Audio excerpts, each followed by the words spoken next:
So today I want to talk a little bit about managing fibromyalgia or chronic pain symptoms. I'll be honest with you, there's times that I have no clue how to manage uh, my fibromyalgia. So um, there are times I kind of have a few ideas that help. So that's what I want to do is share some of that with you today. And if you have fibromyalgia or chronic pain, I always say that we need to stick together and encourage one another because we're in this together. And that's certainly one of the things that can help us with dealing with fibromyalgia, especially with the moods, is simply knowing that someone else is out there going through something very similar to what you're going through. And one thing that happened by chance is I found a fibro buddy, someone that my wife worked with. Her name is Marty. And if you're out there, hi, Marty. Love you. We love you very much. But Marty is my fibro buddy, and we go through identical symptoms on any given day. And to me, that's kind of a key of how um, fib- environmental factors are so uh, difficult when you have fibromyalgia, and it affects people in certain regions, I believe, very similarly and at similar times during those environmental factors like rain, cold, extreme heat. All of those things can play a role in how you feel. So number one, um, again, remember you're not in this alone, but find a good support system, and especially an individual, uh, a, a fibro buddy, or however you want to say it, a pain pal, or not a pen pal, but a pain pal. Um, Someone who can relate to what you're going through, and it gives both of you an opportunity to actively love and encourage one another through this stuff. So um, that's one thing I believe that is critical. Um, the next thing I believe is critical is I believe, at least for me, is on the top of the list to make sure that you got the best you can. You have your moods and depression in check, because I believe without that being primary and central to treatment, it's really hard to do anything else. If you find yourself in a deep depression, you're not motivated to be social, you don't want to be around anyone, and you may not even be able to feel like you can or you even want to help somebody else. I understand. I've been there, and that feeling kind of comes and goes. But think of some ways. Maybe write down some ways that you can be more social, whether it's going to your local gym. I go to a YMCA after I drop my wife off to work, and I work on Spanish. So there's another thing. Try to find something to occupy your mind to kind of transfer uh, the pain and the thoughts and all of that to something else. So I go to the gym, and sometimes maybe that's all I can do is just sit there and work on my Spanish. I use Duolingo for that, which is a great program. And then I kind of gauge where I'm at, and then if I'm able to, I'll walk the track a little bit or something like that. But just by being in a place where there are other people, it's given me an opportunity to meet some really, really super nice folks, and um, create some friendships there. And as we do that, we'll come across people, and I think we should actively look for people who are going through something similar, because especially if they're in the early stages of it, many times they have no clue what's happening to them, and as you start the process, many doctors don't really understand fibromyalgia, and they leave people thinking that it's all in their head, and it really makes you start questioning yourself whether you're really losing your mind or not. Um, and the truth is, fibromyalgia partly is in your head. It is because fibromyalgia is a disorder of the brain and the central nervous system. So there is some truth to that, but um, not the way that it's presented as you go to the doctors many times. They just don't understand it. For example, rheumatologists are the ones who are really supposed to, at least in the United States, diagnose fibromyalgia, because the criteria for the diagnosis comes from the American College of Rheumatology, and the the check sheet, or the diagnosing system is called the WPI, Widespread Pain Index, and it has on there what's called a system severity scale, and it gives them all the tools to diagnose someone for fibromyalgia, but I don't believe I've ever had it used once. So any rheumatologists out there, or neurologists, we really need you guys working together, helping us on the neurology side.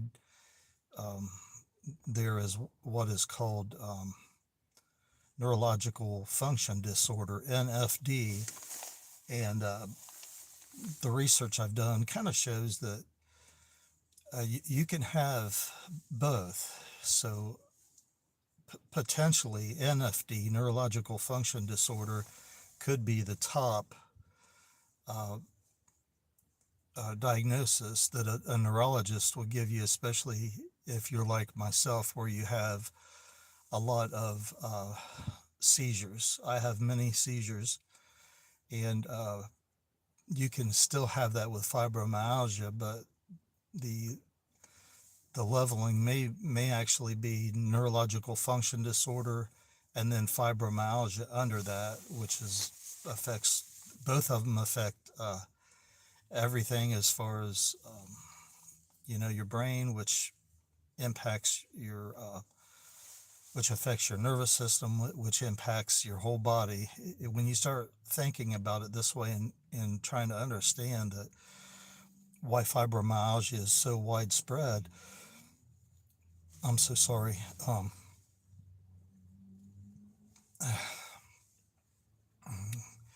Sometimes it's difficult to talk for very long, but the reason why it's so widespread is that it affects all of your nerves. Your nerves run through uh, your muscles, it goes through your spine, um, and even the connecting joints. So that is a huge reason why we even have like the muscle cramping. We have the pain in our joints and in our muscles, and any other accompanying conditions. If you have degenerative disc disease, osteoarthritis, which is pretty much, I believe, about the same thing, but it just will elevate the pain.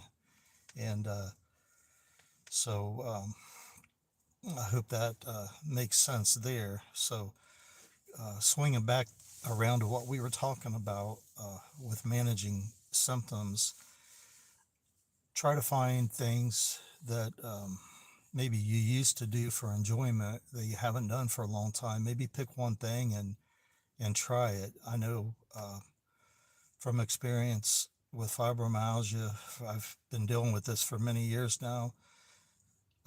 It can just simply, absolutely get the best of you. And I have a goal sometimes, if I can just accomplish. And one of my subscribers uh, had mentioned this to me. I don't think he would mind me mentioning his name, but it's Roger. And so if you're out there, hi Roger, appreciate you guys so much, and Paige, and you guys that started with me from the beginning. But he said if in a day, if he can accomplish one thing, he feels like it's been a good day. So we have to really change our expectations that we have of ourselves when we deal with this, because fibromyalgia and neurological function disorder or chronic pain can really leave you feeling helpless and hopeless and worthless, or whatever adjective you want to use there, because it's discouraging because you simply can't do the things that you used to do. And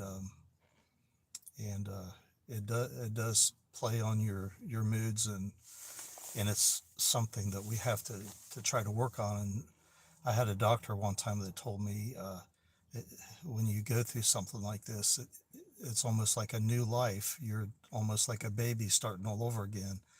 And in a way, there's a little bit of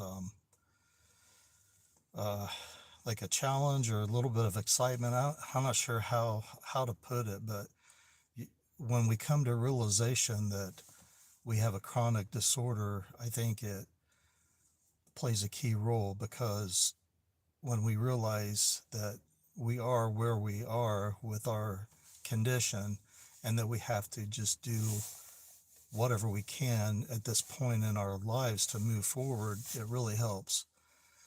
Um, because looking back and regretting things continually will just lead to greater depression, and um, make it really difficult to move forward. So find a thing that you may like to do, even if you can do it just a little bit, and and don't be hard on yourself.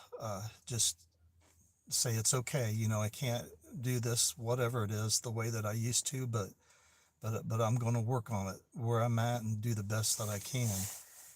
For example, I used to play guitar every day, and I mean, for my wife and I'll be married for uh, 39 years in this February, and there wasn't hardly a day that went by. In the evening, I would always play my guitar, but as we went through a lot of stress in our lives and things kind of got put aside, I hadn't played for the longest time, and and because of physical limitations, because of the fibromyalgia, uh, really made it difficult, because with fibromyalgia, absolutely anything you do can cause pain. Uh, so you kind of have to uh, kind of go at your own pace, I guess, as you go through this stuff. So um, some other things that may help with managing fibromyalgia, as far as like the moods, we'll kind of stick with that, is if you like maybe doing crossword puzzles. Some people like singing with karaoke. Uh, just do what you can. If you can move around and dance a little bit and be silly. My fibro buddy Marty has been teaching me about using humor, because sometimes in life I'm just too serious and I got to loosen up, and that makes me my worst enemy sometimes. So I just have to learn to be silly and enjoy life. Look at the beauty around me. And as we do that, and we see the birds and the trees, and take our focus off of our symptoms and take our focus off of our pain the best we can, it helps. And I want to challenge us to do something that we think we can't do. And the reason I'm saying that is because fibromyalgia and chronic pain does play on our minds, and it can really create a setback. And what I mean by that is um, we may have done whatever it is at one time. Maybe we took short walk, or whatever it was, and it put us in a tremendous amount of pain. So it kind of conditions our brain to say, don't do that again. Don't do that again. But we really have to challenge ourselves, in my opinion. And I want a disclaimer: I'm not a doctor, and I'm not giving medical advice. I'm just um, giving you information based on what I'm thinking and what my experience has been so far. But we need to challenge ourselves, maybe to go back and to do that. And you may be surprised how much more you can do. Again, seek your doctor's medical advice before doing anything that's going to be too strenuous. You're not going to probably start out by running a marathon or anything like that, but we just have to create the best that we can, a little bit of a toughness with this, um, and a determination to not let it get the best of us. So I'm going to stop right there. I guess I focused a little bit more on dealing with our mind and with our moods on this one. I'll come back another time and deal with maybe like some physical things that we can do, that we can work on, that help with dealing with the fibromyalgia physical pain side of it. So love you guys. Thanks for liking and subscribing the channel. That helps to get the message out to others who are going through this stuff, so that we can stick together and let others know that they're not alone. Love you guys. This is Fibro Man signing out. Have a wonderful day.